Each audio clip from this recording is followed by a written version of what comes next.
धरा पर कोई नहीं, मेरी माँ के बराबर कोई नहीं।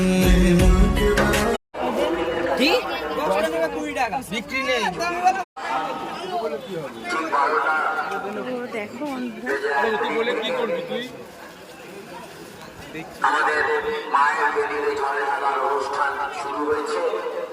ফুল কত করে দাদা? 5 টাকা 5 টাকা 5 টাকা ফুল 5 টাকা। মায়ের বেদিতে জল ঢালার অনুষ্ঠান চলছে। আগামীকাল দুপুর 12টা পর্যন্ত জল ঢালা এবং মায়ের